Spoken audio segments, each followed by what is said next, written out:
آپ سے اس کی ڈسکس بھی کریں گے، اس کے بیک گراؤنڈ کے حوالے سے بھی آپ سے تھوڑا پوچھیں گے۔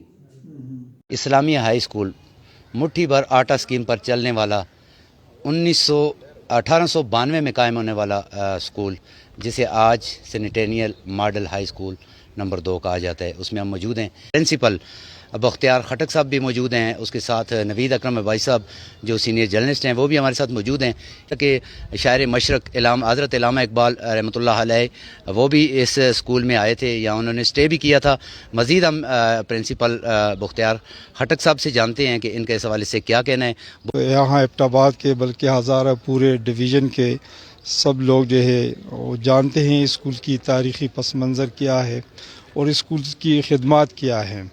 الحمدللہ اسکول سے جو فارغ التحصیل نوجوان تھے انہوں نے تاریخی پاکستان میں بھرپور حصہ لیا ہوا تھا۔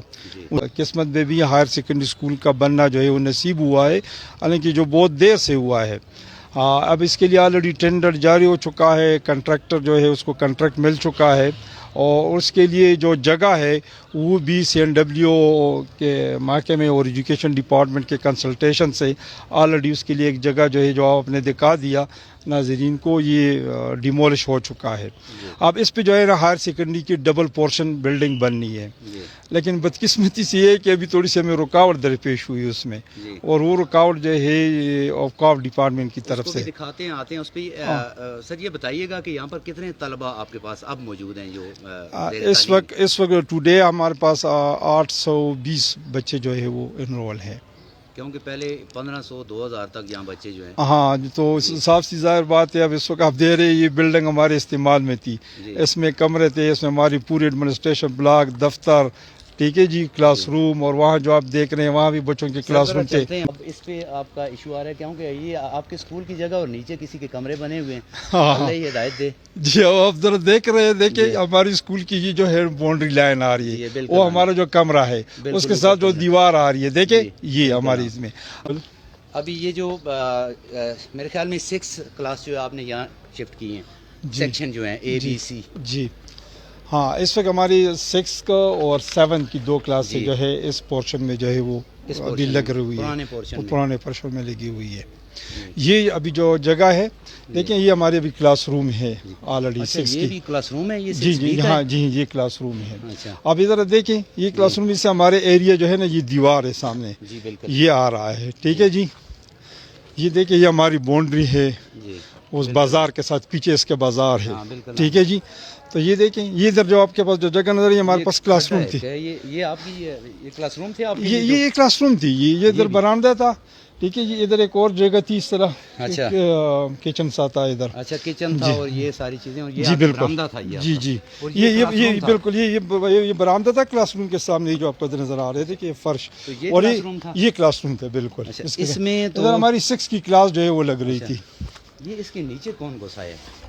ناظرین آپ کو دکھاتے ہیں، یہ نیچے کمرہ ہے، حالانکہ یہ جگہ اسکول کی، اوپر کلاس روم تھا اسکول کا، اب اس میں یہ اوپر سے ٹوٹا ہوا ہے، یہ آپ کو کمرہ نظر آ رہا ہے۔ ہاں، اور اب ذرا خود دیکھیں نا، یہ باؤنڈری ذرا دیکھو نا، یہ دیکھیں چل رہی ہے جو باؤنڈری، یہ پرانی دیوار ہی چل رہی ہے، دیکھیں اس کے ساتھ بالکل ابھی تک کی، یہ ہماری اسکول کی ہے پراپرٹی تھی۔ اس وقت جو ہے یہ جتنی بھی جگہ ہے یہاں پر اسکول کے ارد گرد جتنی ہیں، یہ محکمہ اوقاف نے لیز پہ دے دی۔ مٹھی بھر آٹا اسکیم کے ذریعے سے اس وقت کے مسلمانوں نے جو ہے نا یہ جگہ جو ہے خریدی تھی، اور اس کی آٹا اسکیم پر جی آٹے جمع کیے تھے، وہ غلہ جو کہتے ہیں، اس طرح جمع کر کے اس کو بیچ کر اس کے لیے زمین خریدی تھی۔ اس وقت نئی بازار نہیں کچھ بھی نہیں تھا، صرف ہی اسکول تھا، اور اسلامیہ ہائی اسکول انجمن حمایت اسلام ایک ادارہ تھا، اس نے جو ہے کی تھی، اسلامیہ ہائی اسکول کا نام جس کے اسلامیہ ہائی اسکول، وہی 1935 میں ہائی اسکول بن گیا تھا۔ اب ہمارے ساتھ سینئر جرنلسٹ نوید اکرم بھائی صاحب بھی موجود ہیں، ان سے بھی بات کرتے ہیں۔ یہ یادگار اقبال کا بھی ایک لگا ہوا ہے اس حال میں۔ 1904 میں علامہ اقبال نے انجمن اسلامیہ کی تقریب میں قومی زندگی کے عنوان پر خطاب کیا تھا۔ ہم اس پرانے اس حال میں آ رہے ہیں، ایک لیبارٹری، یہ فزکس کی لیبارٹری ہے پرانی، اس وقت کے یہ فرش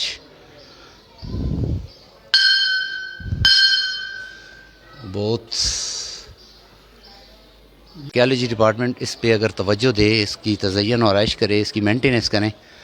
یہ اس وقت کی یہ لکڑ لگی ہوئی ہے پرانے دور کی، ٹی آر کا، اور اس کے ساتھ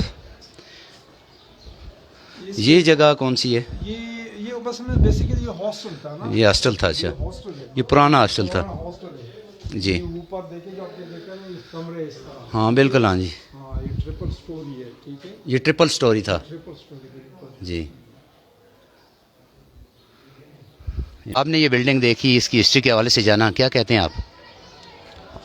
شکریہ تمل صاحب، آپ کی وساطت سے مجھے اس تاریخی عمارت کے اندر آنے کا آج شرف حاصل ہوا، اور میں میرے ساتھ جو علم دوست شخصیت ہیں، خٹک صاحب ہیں، انہوں نے جس طرح کہ اس ادارے کو اثر نو ایک نئی روح پھونکی ہے، اس کے اندر بڑی خوشی ہوئی ہے. مگر اس کے جو مسائل ہیں وہ دیکھ کے دل جو ہے خون کے آنسو رو رہا ہے کہ یہ وہ تاریخی بلڈنگ تھی، وہ تاریخی ادارہ تھا، وہ تاریخی جگہ تھی جو کہ اس وقت کے مسلمانوں نے 1892 میں مٹھی بھر تاریخ کے نام پہ اپنے بچوں کا پیٹ کاٹ کے، اپنا غلہ جمع کر کے یہ جو پراپرٹی خرید کے مسلمانوں کے بچوں کے لیے اور انسانوں کے لیے انہوں نے فلاح کے لیے ایک مقصد کے لیے ایک وقف کی تھی. اور اس کے بعد بدقسمتی ہماری دیکھیں کہ یہاں پہ ہماری بڑی بڑی شخصیات جو ہیں، جس طرح علامہ اقبال یہاں پہ انہوں نے اسٹے کیا تھا، انہوں نے یہاں پہ کچھ نظمیں لکھی تھیں، یہاں پہ کچھ خطبات دیے تھے.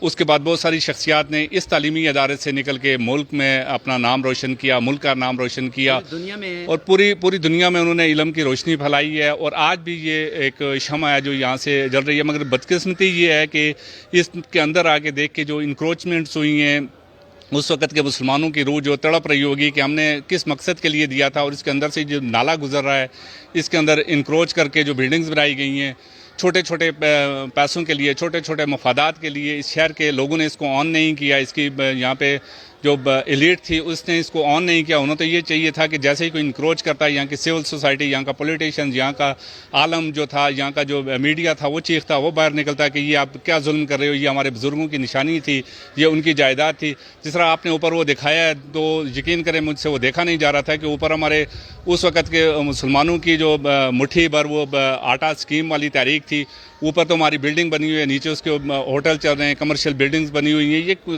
کس طرح کا یہاں پہ میجرمنٹ ہو رہی ہے، کس طرح کے ادارے کام کریں.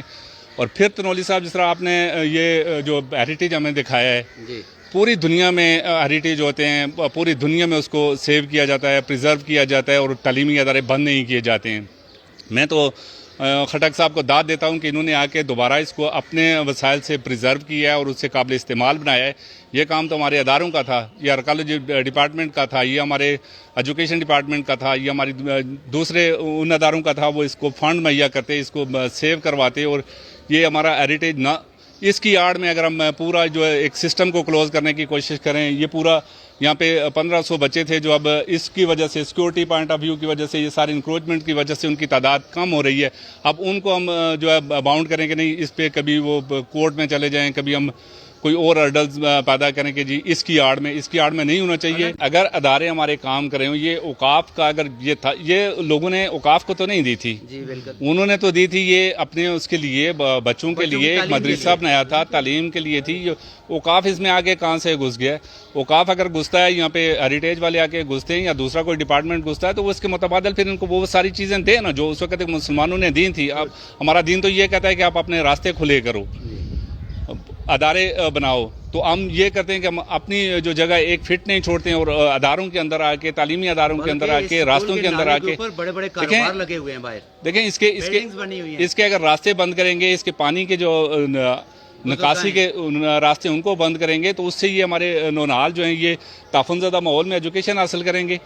یہ اداروں کا کام ہے کہ وہ آ کے اپنی حدود کے اندر رہ کے اس بلڈنگ کو آن کریں، اس شہر کو آن کریں. تو یہ جس طرح آپ یہ دکھا رہے ہیں، یہ اتنی بڑی شاندار، اتنی تاریخی بلڈنگ کے اندر سے پوری دنیا میں کہیں ایسا نہیں ہوگا کہ گندا نالا جو ہے وہ اسکول تعلیمی ادارے کے اندر سے گزر رہا ہو. اس کا نالا جو تھا اس وقت کے جو نقشے کے مطابق تھا، یہ اس کی سائڈ سے گزر رہا تھا. یہاں پہ اس وقت ایک اچھا خوبصورت گراؤنڈ تھا. اور میں اگر بتاؤں کہ میں بھی جب والی بال کی ٹیم کے ساتھ یہاں پہ آیا تھا تو ہم نے بھی اسی گراؤنڈ کے اندر کھیلا تھا. مگر اس کے بعد یہ اس کے اندر سے یہ نالے بنا کے اس کو خراب کیا. جی بالکل، یہ خوبصورت گراؤنڈ تھا. پھر اس کے بعد جو اس کو چینج کیا گیا, اس کو اگر نالے کو باہر نکالیں, بلڈنگ بھی بنائیں, نالا بھی باہر نکالیں. خٹک صاحب یہ کیا کہتے ہیں کہ نالا اس کا کس سائڈ سے جاتا تھا, ذرا تھوڑا سا. نالا بیسیکلی ابھی بھی ہمارے جو پرانے کلاس روم ہے نا اس کے اندر وہ نشان موجود ہے, وہ سلیبز. ہاں یہ جو یہ والا پورشن ہے میں کہ اس کے سلیبز موجود ہے اس نالے کا. پھر اب نالے جو گیٹ ہے نا ادھر سے ٹرن ہوا ہے, یہ جو ادھر سے ٹرن ہوا ہے, وہ جو گیٹ آپ کو نظر آ رہا ہے تو اس سے جو ٹرن ہو کر جو ہے نا دیکھیں یہ اس میں سے آپ دیکھیں یہاں سے آ کر یہاں سے جو ہے نا یہ مین اسکول میں چلا جاتا ہے, سیدھے اسکول میں. حالانکہ یہ اس کی جگہ جو لوکیشن ہے وہ تھی, یہ گراؤنڈ تھا اس وقت, یہ جو جگہ جس سے ہاں جس طرح بھائی نے بات کی ہے نا یہ پہلے کہتے گراؤنڈ تھا پہلے, پھر اس کے بعد جو ہے نا یہ پورشن اس پہ بنا. تو وہی بدقسمتی سے اوپر اگر جائیں تو اوپر بھی نالے کی جو رخ ہے نا وہ اوپر سائڈ پہ ہے. اچھا ادھر ہے, ہاں مطلب اس سائڈ پہ ہے. تو اس کی جگہ سیدھی ڈائریکشن دیکھے تو بالکل جو ہے نا اسکول کے پیچھے جو گلی ہے وہ بنتی ہے, تاکہ اس کے ساتھ سلو بھی وہ صحیح بن رہی ہے اور راستہ بھی ان کا وہ بن رہا ہے. اس کو ڈائیورٹ کیا گیا ہے, اس کو ڈائیورٹ کیا گیا ہے نا, یہ گیٹ کے نیچے سے نالا آ رہا ہے, حالانکہ گیٹ کے اس سائڈ پہ تھا. ہاں بالکل. نوید اکرم اویس صاحب, آج ہم 10,000 روپے کا جوتا خرید لیتے ہیں, 1,000 روپے کی بک خریدنا ہمیں بہت تکلیف ہوتی ہے, نہیں خریدتے ہیں. تو تنولی صاحب وہ کسی نے کیا خوب کہا تھا, جس کو جس چیز کی زیادہ ضرورت ہوتی ہے وہ وہی چیز خریدتا ہے. اب آہستہ آہستہ آپ دیکھیں ہم نے اپنی کتاب سے رشتہ جو ہے وہ توڑ دیا ہے, اور نئے ڈیزائن کے جوتے اور نئے ڈیزائن کے کپڑوں پہ اور ان چیزوں پہ ہماری توجہ زیادہ ہے. تو وہ ہم کون سی نسل تیار کریں, ہمیں چاہیے اپنے تعلیمی اداروں پہ فوکس کریں, ایجوکیشن کے حوالے سے فوکس کریں. ہمارے اداروں کو چاہیے کہ وہ اس پہ توجہ دیں. ہمارے شہر کے جو یا اسی ایبٹ آباد کے اندر کتنی علمی ادبی محفلیں ہوا کرتی تھی, شعراء آتے تھے, بڑی بڑی شخصیات آتی تھی. آج دیکھیں یہ شہر اجڑا اجڑا لگ رہا ہے. یہاں پہ نہ تو کوئی تعلیمی حوالے سے کوئی اس طرح کی وہ چیزیں جو آہستہ آہستہ ختم ہو رہی ہیں, نہ ہی شعراء کی محفلیں جم رہی ہیں, یا نہ ادیب آ رہے ہیں, یا نہ لکھاری پیدا ہو رہے ہیں. یہاں پہ آپ دیکھیں جن اسکولوں کے اندر سے نالے گزریں گے وہاں پہ بچے جو ہیں نا وہ کیا سبق لے رہے ہوں گے. تو یہ ان سب کو جو علم دوست شخصیات ہوتی ہیں ان کو چاہیے کہ اس ایشو پہ آ کے کم از کم اپنے تعلیمی اداروں کے حوالے سے ان کے اندر جو انکروچمنٹس ہو رہی ہیں, ان کے اندر جو تعفن ہو رہا ہے, اس کو دور کرنے میں اپنا کردار ادا کریں.